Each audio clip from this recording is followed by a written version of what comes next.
Right, Kiama Mayor Sandra McCarthy, thank you for coming in. Questions from our listeners, and we'll go down the list as they came through.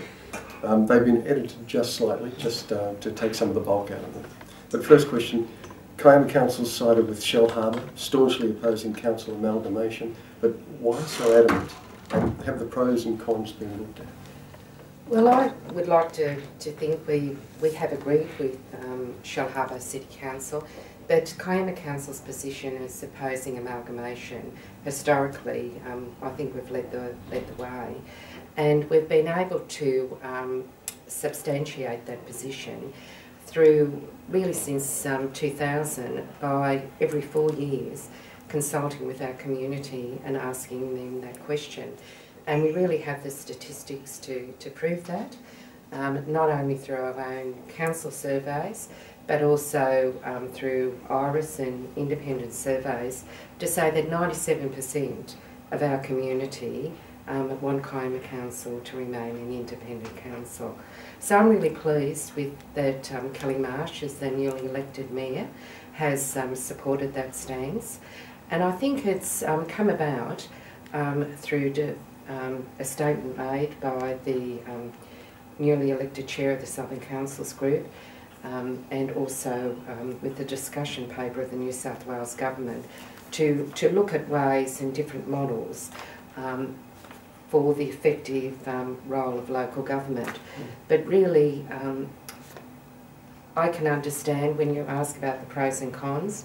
I can see some voluntary amalgamation with the greater city of Sydney, where you have a lot of smaller suburban councils, and people that live within those suburbs perhaps use services across 3 or 4 different councils. But with Shellharbour, Kiama and Wollongong, even though we're part of the Great Illawarra, they are 3 distinct communities with different social demographics, and also the public assets that are owned by those council areas are really owned by the people in those communities. And I think the three councils should remain separate, but work together through the Southern Councils Group model to share resources and share delivery of services. So that would be a good first step, sharing the resources, wouldn't it? Yes, and that has we have that in place through the mechanism of the Southern Councils Group.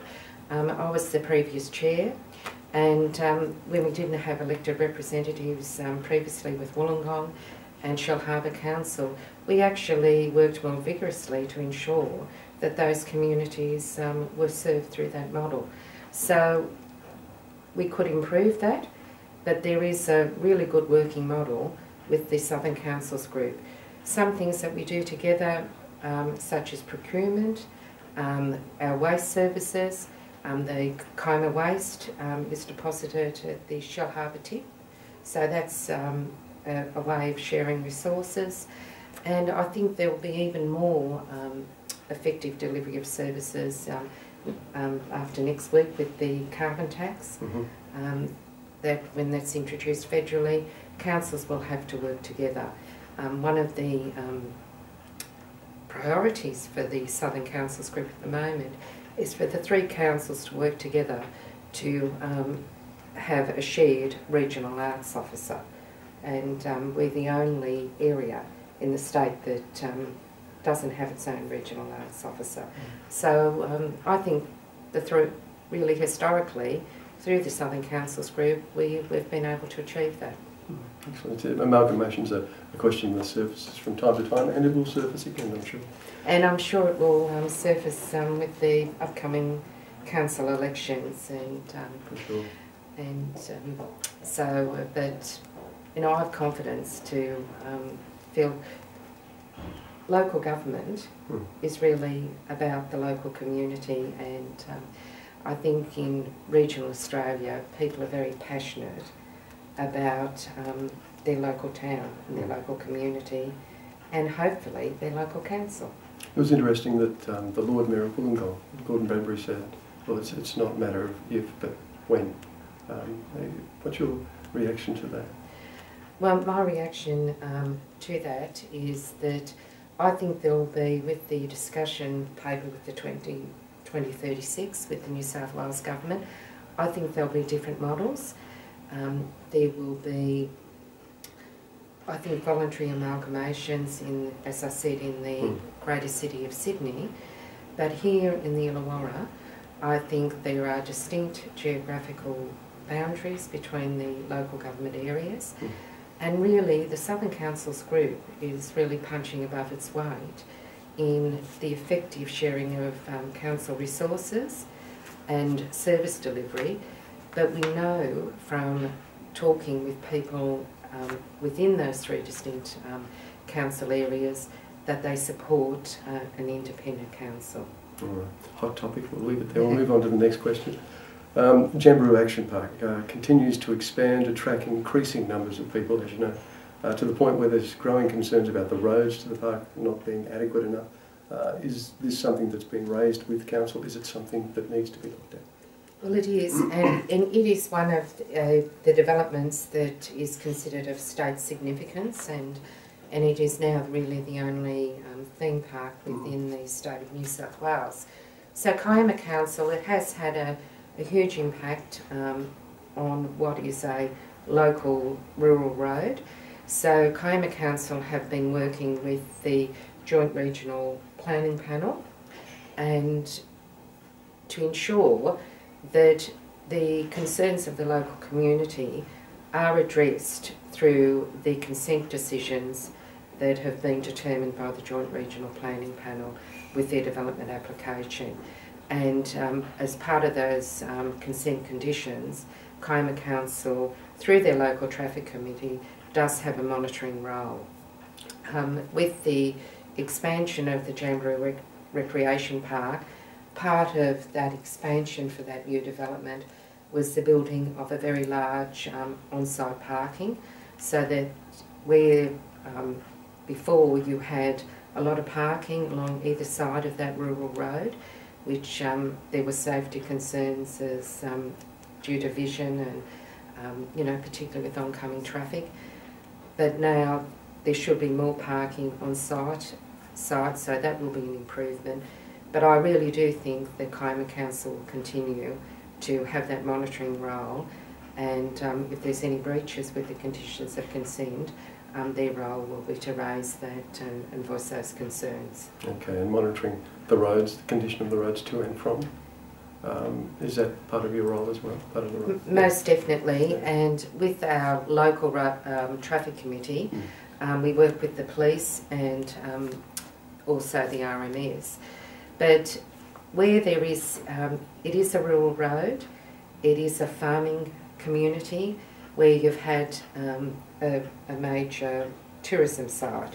So there's that balance of retaining the rural character of the road, but to ensure that with increased traffic that there is that provision of safety. I think I read somewhere of one of the tourist buses you know, getting too close to the edge, or there was a concern about the safety for the larger vehicles like the tourist buses as well. I'm just wondering, is that something that has been brought up with the council as well? It has, and in part of the conditions of consent, once the car park is full, I think there is actually now, I'm not quite sure the exact number, but there is really a cut-off point on how many patrons that they can take in a day, and through use of radio to advise people that the park is closed.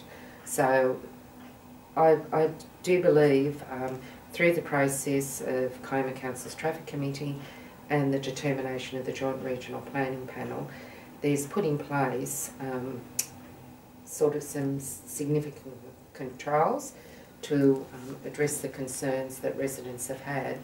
But like anything, it's you have to observe, give the development and the community time to just see how those plans work. But the role of Kiama Council will be continuing to monitor that. I think that answers the question. Third question, would Kiama Council welcome, I realise it's a fair way away, but welcome an airport at Wilton? Well, I believe having an airport closer to the Illawarra, I think would be, most Illawarra residents would welcome. I'm not sure as far as the site with Wilton, or perhaps other alternative sites such as Goulburn. I really think that we do need a second airport, but the subject of where that is located, I think, has to go through a very strict environmental impact study, and also with consultation with the community. I've lived in the Illawarra a long time, and I really did welcome the